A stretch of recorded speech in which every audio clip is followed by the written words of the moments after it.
Hi hello నమస్తే, నేను మీ Katta Karthi. Game changer pre release సందర్భంగా చిరంజీవి గారి కష్టం గురించి, ఆయన ఎదిగిన తనం గురించి పవన్ కళ్యాణ్ గారు చాలా అద్భుతంగా చెప్పారు. సరే, ఇదంతా పక్కన పెడితే చిరంజీవి గారు స్వయంగా ఆయన భావోద్వేగానికి ఉన్నాయి గంటకు పైగా తన ప్రస్థానాన్ని, తన విలువలని, తన జీవితాన్ని ఆవిష్కరించే విధంగా ఒక రకంగా చెప్పాలంటే చిరంజీవి గారు ఇంత సుదీర్ఘమైన ఉపన్యాసం గతంలో ఎప్పుడు ఇచ్చినట్టు నాకైతే గుర్తులేదు.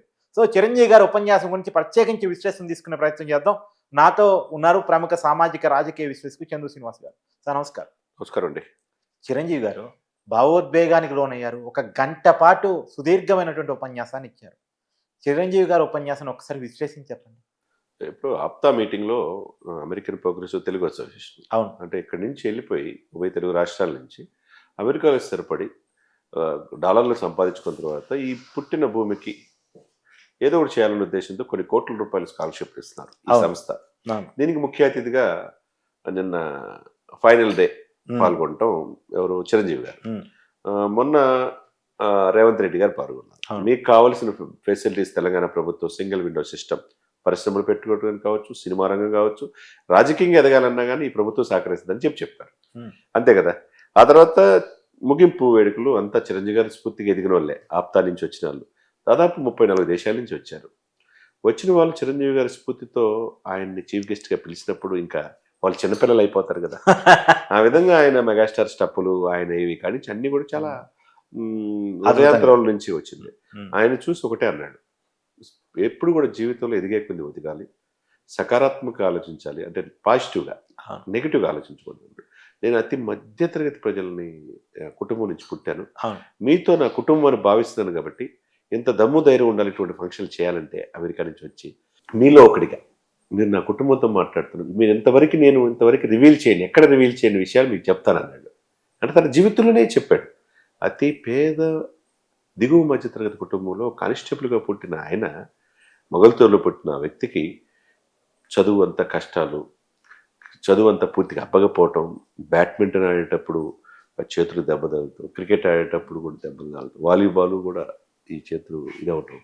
ఇక నాకు స్పోర్ట్స్ వద్దనుకున్నాడు, ఎన్సీసీలో ఎన్సీసీ క్యాడెట్గా ఢిల్లీలో ఆ రోజు రాష్ట్రపతి, ప్రధానమంత్రి ఇందిరాగాంధీ ఉన్నప్పుడు కవాతు చేశారని గుర్తు చేసుకున్నాడు. ఆ తర్వాత బీకామ్ పూర్తి చేశాడు. ఉద్యోగరీత్యా ఇంకా సీఏ చేయాలి, ఐసీడబ్ల్యూ చేయాలన్న సమయంలో సినిమాలో, అంటే కాలేజీ రోజుల్లోనే రాజీనామా అనే ఒక నాటకాన్ని చెప్పాడు అన్నమాట. దాంట్లో నాకు అవార్డు వచ్చింది. అప్పుడు ముఖ్యంగా నాతోటి క్లాస్మేట్స్ అమ్మాయిలు బాగా నవ్వటం అవన్నీ కూడా నాకు కసి పెరిగింది అన్నాడు. అంటే ఒక అభిమానం ఆ రోజే కాలేజీలో ఉంది. అయితే సినిమాల మీద మొక్కుతో ట్రైనింగ్ తీసుకున్నాడు. మన కాని రంగంలో రాణించగలవని చెప్పి వాళ్ళ నాన్న అడిగాడంట. నేను రాణిస్తాను నాన్న, ఇది కాకపోతే ఐసీడబ్ల్యూకి వెళ్తానని చెప్పి చెన్నై వెళ్ళాడు. ట్రైనింగ్ తీసుకునే సమయంలోనే ఆయన ఎక్కడ కూడా ఏ ఆఫీస్ దగ్గరికి వెళ్ళి ఫోటోలు తీసుకుని వెళ్ళా. అద్భుతమైన అతని నటన చూసేసి అనేక సినిమాలు అయ్యంతటా వచ్చినాయి. నాకెవరు గాడ్ ఫాదర్ లేదు, స్వయం కృషి ఎదిగాను. అవును, చిన్న చిన్న క్యారెక్టర్ కూడా వేశాడు సినిమాలో. విలన్ క్యారెక్టర్ వేశాడు, క్యారెక్టర్ ఆర్టిస్ట్గా ఉన్నాడు, తర్వాత హీరో అయ్యాడు. 74 నుంచి చూసుకుంటే పునాదిరాల నుంచి ఆయన ప్రస్థానం ఇప్పుడు వరకు 150 సినిమాలు తీసిన ఎక్కడ కూడా ఆయన బ్రేక్ డ్యాన్స్లకి ఒక దారి చూపించింది ఆయనే. ఒక బ్యాగీ ప్యాంట్లు వేయాలన్న ఆయనే, డాన్స్ అంటే చిరంజీవి గారు, డాన్స్ అంటే మూమెంట్స్ చేయాలంటే ఆయనే, ఒక నటన ద్వారా ఆహబాల ద్వారా ఒక ఫైట్ చేయాలంటే ఆయనే. ఇప్పటికీ రామ్ చరణ్ చెప్తాడు, నాతో డాన్స్ చేయాలని నాకు చాలా కష్టం. సార్ ఒకటే సార్, మీరన్న పాయింట్ ఆఫ్ వ్యూ ఏంటంటే 4.5 దశాబ్దాల సుదీర్ఘమైన ఇది ఇండస్ట్రీ, సినిమా పరిశ్రమలో ఆయన హీరోగా ఉన్నాడు. ఇప్పటికీ ఆయన ఇండస్ట్రీ పెద్దగా ఉంటున్నాడు. సార్ ఇంకో విషయం, మీరు చిరంజీవి గారి గురించి ప్రస్తావించాలంటే ఎవరైనా ఒక 5 సంవత్సరాలు 10 సంవత్సరాలు అగ్ర హీరోగా ఉంటారు, ఆ లెగసీ ఉంటుంది. తర్వాత ఆటోమేటిక్ ఇంకొకరు దాన్ని డ్యామేజ్ చేస్తారు. కానీ ఇన్ని సంవత్సరాలుగా చిరంజీవి ఆయన సినిమా వస్తుందంటే ఏమాత్రం క్రేజ్ తగ్గకుండా 150 సినిమా తర్వాత కూడా అలాగే ఉంది అంటే దాన్ని ఎలా చూడాలి? ఆయన అదృష్టవంతుడు, ఆయన కారణ జన్ముడు అనుకోవాలి. అవును, అంతే కదా సార్. ఒక బ్లడ్ బ్యాంక్ నా కోసం ప్రాణం ఇచ్చే అభిమానులు ఉన్నారు. మీకంటే నాకు ఎక్కువ కాదు, నేను అనుకున్న దానికంటే భగవంతుడు ఎక్కువే ఇచ్చాడు, ఇంకా ఏదైనా చేయాలని ఉన్నాను అని చెప్పి అనే మాటలు ఆయనలో ఎదుగుదలకి నా ఇన్స్పిరేషన్. నా ద్వారా నేను ఏం సాధించానంటే, నా అచీవ్మెంట్ అంటే ఒక పవన్ కళ్యాణ్ ఈరోజు దేశ రాజకీయాలు చేస్తా నా తమ్ముడు అన్నాడు. ఇంకొక వైపు రామ్ చరణ్ అన్నాడు, కొడుకుని ఉదరించడం. సేమ్ అదే కట్ చేస్తే గేమ్ చేంజర్. నిజమే, ఆయనేమో పాన్ ఇండియా పొలిటీషియన్ సార్, ఈయన పాన్ ఇండియా హీరో. ఇప్పుడు అదే సమయంలో రాజమండ్రిలో పవన్ కళ్యాణ్ గారు కూడా మా కుటుంబం కోసం ఈ రోజు నేను డిప్యూటీ సీఎం మీ కళ్ళ ముందు ఉన్నానంటే కేవలం మా అన్నయ్య. నాకు అన్నయ్య కాదు, ఆయన తండ్రి అన్నాడు. అంతేగా. ఆ వదిన కాదు తల్లి అన్నాడు ఉమ్. సురేఖమ్మని. వీడు నిజంగా నాకు- సురేఖ గారితో నా పవన్ కళ్యాణ్ కొడుకు బాండింగ్ కా- separate. నా కొడుకు కాదు నా తమ్ముడు అన్నాడు. అవును. అంటే ఇవన్నీ చూస్తుంటే ఒక ఎమోషనల్ అటాచ్మెంట్ సార్.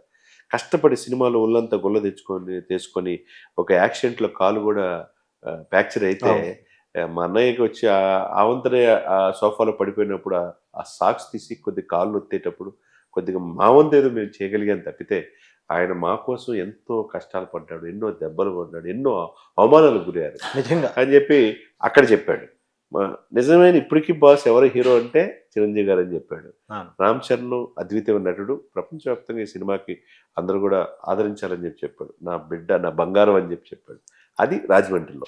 ఇక్కడ ఈయన చెప్పిన దాంట్లో తన్ను కూడా అనేక రకాలుగా అవమానించారు. నువ్వు సినిమాలకు పనికిరావు, హీరోకి పనికిరావు అన్నారు. అవును. ఎవరైతే అవమానించారో, ఎవరైతే అవకాశం ఇవ్వలేరో, ఎన్టీ రామారావుతో ఒక సినిమా వస్తే అది ఫ్లాప్ అయ్యేసరికి రెండో సినిమాలో ఇస్తామని చెప్పి డేట్స్ తీసుకొని కావాలని ఇంకొకరు పెట్టుకున్నారంట. అప్పుడు నేను అవమానంగా భావించాను అన్నాడు. అప్పుడే ఫిక్స్ చేసుకున్నాను, నేను నెంబర్ 1 అవుదాం అనుకున్నాను. నెంబర్ 1 అంటే అవుతా కసితో అవ్వాలి.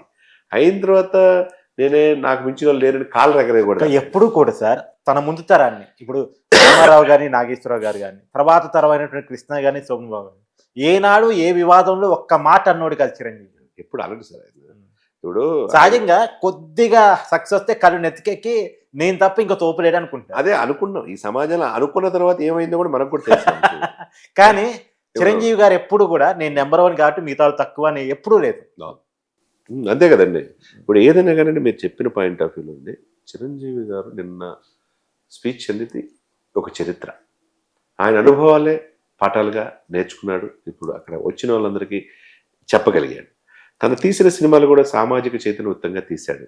దాని ద్వారా మీరు రక్తం మీకు నా కోసం చనిపోవాల్సిన వస్తుంది, మీరు రక్తం ఇస్తే 10 మందికి ఉపయోగపడుతుంది.